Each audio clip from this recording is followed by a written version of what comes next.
নমস্কার। দুটো রঙের কথা বলছি। এই দুটো রং ভুল করেও তারা পরবেন না যাদের বারবার হাত পা কেটে যায়, চিড়ে যায়, ভেঙে যায়, হাড়ের সমস্যা আছে, পায়ে চোট লাগে বারবার।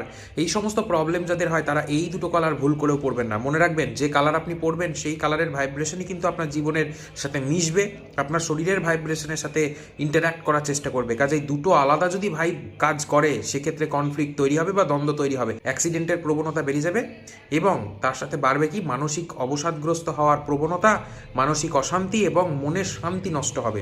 তো ভুল করেও কালো এবং লাল এই দুটো কালার তারা পরবেন না যাদের বারবার অ্যাক্সিডেন্ট হচ্ছে, বারবার সমস্যা হচ্ছে, বারবার হাতে পায়ে চোট লাগছে বা কেটে কুটে যাচ্ছে বারবার। যাদের সংসারে অশান্তি চলছে তারা লাল কালারটাকে একটু অ্যাভয়েড করে যাওয়াই ভালো তাদের জন্য। আর পায়ে যাদের চোট আসছে তারা ডিপ নীল এবং কালো এই দুটো কালার পরবেন না। অবশ্যই অভিজ্ঞ একজন জ্যোতিষের সাথে পরামর্শ নেবেন, জন্মছকটা বিচার করিয়ে নেবেন, কারণ আপনার জন্য কী কী অসপিসিয়াস কালার সেটা অবশ্যই জানতে হবে। নচেত সারা জীবন যে কালারগুলো আপনি ইউজ করবেন সেগুলো কোনটা আপনার ফেভারে কাজ করবে আর কোনটা আপনার বিরুদ্ধে কাজ করবে সেটা তো বোঝা মুশকিল, তাই না? কাজেই এই কথাটা অবশ্যই মাথায় রাখবেন এবং ভিডিওটাকে শেয়ার করে ছড়িয়ে দেবেন। আর জন্মছক ও হস্তরেখা বিচার করার জন্য স্ক্রিনে দেওয়া নাম্বারে হোয়াটসঅ্যাপ করুন, আপনাদের বুকিং চলছে।